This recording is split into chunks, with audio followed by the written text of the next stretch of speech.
Ousmane Kovac, il a 40 ans, finale européenne, il avait dirigé celle de Conference League. La première de l'histoire entre la Roma et Feyenoord. L'année dernière, celle de Dublin en Europa League entre l'Atalanta et le Bayer Leverkusen. Et désormais la reine des compétitions pour lui, l'Inter. Le match retour contre Barcelone lors des 3 dernières rencontres pour le préserver, pour ce rendez-vous. On a dit pas de joueurs désignés pour cette rencontre. Et après, évidemment, l'hymne de cette Ligue des Champions.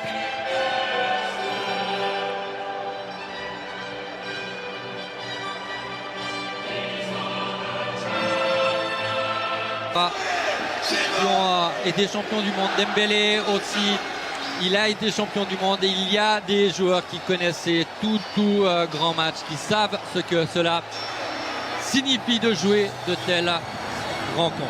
Le coup d'envoi dans quelques instants, tout est prêt, Raphaël, pour cette énorme affiche qui débute, ce qui était attendu et qui tisse sa toile. La première partie de la saison. Ballon perdu par Dembélé. Et là, l'Inter va essayer d'être efficace dans ce jeu en transition. La faute immédiatement sur la 93e. C'est complètement trompé sur cette action. Et cette fois-ci, Dembélé sur le côté. Il repique au centre, il frappe. Même genre de frappe facile à capter pour Sommer. Ça se précise. Et on a quand même déjà vu 3 joueurs. Le voilà, Kvaratskhelia. Il trouve une solution dans les 16 mètres. Vitinha, oh quel bon ballon, et la passe au centre pour Hakimi, c'est 1-0. C'est 1-0, il n'y a pas de hors-jeu, tout est allé beaucoup trop vite pour la défense de l'Inter sur cette action de Manuel. Hakimi refuse de célébrer cette réussite. A priori pas de hors-jeu. Le Paris Saint-Germain, dès la 12e minute, récompensé de son début de match assez impressionnant. Un but magnifique, c'est toujours quand un joueur peut mettre le ballon rater dans un but vite, ça veut dire que l'équipe, le collectif a fait une action offensive magnifique. Il faut la revoir dans un slow-mo. Là, cette passe-là dans l'intervalle magnifique. Et après, pas du tout égoïste. C'est qui met la passe? Là, c'est Doué qui joue. Vraiment pas du tout égoïste, une passe magnifique sur Hakimi qui doit juste mettre le ballon dans le but. Et quand on parlait de rotation, la position de Doué n'est pas du tout celle qui est naturelle par rapport à ce qui a été. Parce que pour l'instant, les Nerazzurri sont privés d'options par l'adversaire.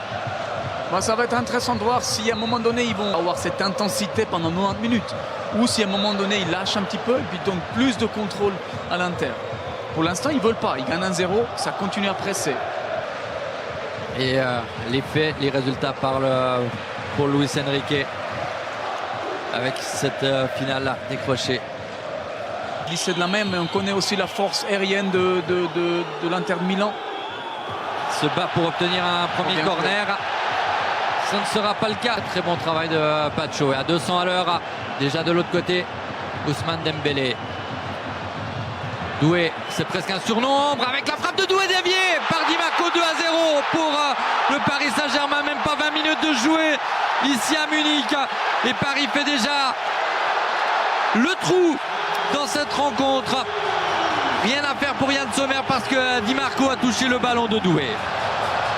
Non, ça c'était une typique contre-attaque. Pour une fois, il y avait un peu d'espace pour le Paris Saint-Germain. Puis voilà quoi. Après, c'est de la malchance. Le ballon dévié, rien à faire pour Yann Sommer.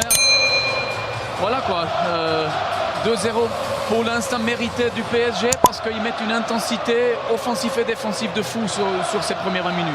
Et surtout sur cette action, on va voir si le ballon était sorti ou bien pas. A priori pas. Là, il y a des espaces pour une fois sur cette contre-attaque. Ça, ils aiment des joueurs comme Désiré Doué. Et il y a presque un surnombre au terme de l'action. Dembélé, ouais, c'est du... Ouais, là, il y a encore Neves qui vient. Belle frappe, déviée, rien à faire pour Yann Sommer. 2 pour le Paris Saint-Germain, 0 pour l'Inter. La résilience de l'Inter mise à contribution. Des occasions de but ou des actions de but par le jeu. Donc quand tu as des coups de pied arrêtés, et c'est une de leurs forces, il faut bien les tirer. Parce que 70-80% d'un corner ou coup franc, c'est le tireur, c'est le ballon. Là, ils sont des bons tireurs. Il y a un joueur particulièrement doué, c'est Çalhanoğlu. Acerbi par-dessus, mais signe important de l'Inter qui réussit pour la première fois à frapper au but après avoir déjà encaissé 2 fois. Bien tiré, une contrainte sur les côtés. Et rendre fou l'Inter, international italien évidemment aussi, il y a presque ça. Et là peut-être un coup à jouer pour Di Marco. C'est très bien défendu par Hakimi qui là jubile presque plus que sur son but. En plus il y avait une position irrégulière. Bon pressing d'abord, bon pressing, bonne récupération de ballon. Après, voilà qui est intéressant avec ce centre sauvé par Pacho qui là avait et un corner. Çalhanoğlu pour pourquoi pas rechercher Acerbi. Il y a d'autres solutions évidemment avec Pavard, avec Thuram. Ça va dans la direction de Thuram. Ça file juste à côté. Ça c'était la plus grosse occasion de l'Inter. Ouais, puis c'est deux fois sur corner. C'est vraiment une force de l'Inter. Mais c'est clair, dans une finale de Champions, c'est pas assez de se créer des occasions sur corner. Mais peut-être ils arrivent à revenir dans le match. Ils courent juste, peut-être essayer d'aller jusqu'à la mi-temps, puis après voir à l'intérieur avec les physios, les docteurs, s'il y a quelque chose. Doué. Il laisse à Fabien Ruiz. Hakimi. Intercepté par Mendes. Doué, il fait une différence. Doué, il va frapper. Et Sommer laisse ce ballon filer à côté de sa cage. On en est quand même à 11 frappes dans cette première mi-temps. À 2. Ce qui est aussi un risque. Le voilà Kvaratskhelia pour peut-être une dernière action dans cette première mi-temps. Un nouveau ballon à détourner. Sommer n'avait pas bougé. Cette fois-ci, le ballon ne finit pas au fond des filets. Ça... De la part de Barella. Et je pense que il faut être, de la part de l'Inter, il faut être content de rentrer en 2-0 à la mi-temps et pouvoir éventuellement ajuster quelques petits détails à la première mi-temps. Donné, c'est le cas. On est reparti. Et pour l'instant, c'est l'attitude défensive avec cette percée de Kvaratskhelia. Kvaratskhelia en force pour 4. Ouais, bien joué, super bien joué. C'est passé, on va voir le slow-mo. Voilà, c'est les...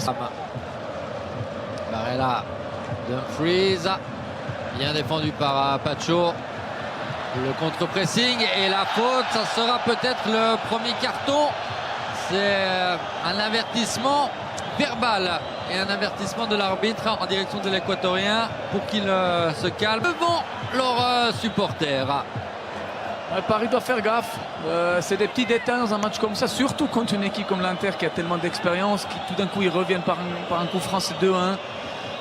Et tout est ouvert de nouveau. Di Marco, changer très vite. Qui traîne, on réclame une faute de main.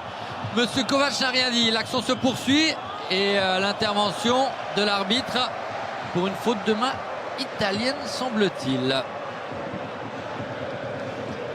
Barella a été discuté plus tôt dans la saison. Il aurait certainement été averti pour cela. Il est dans le jeu au pied parce que sous pression, Yann Sommer. Dembélé. Le ballon n'est pas revenu. Mais c'était une vraie chance de marquer pour le Paris Saint-Germain.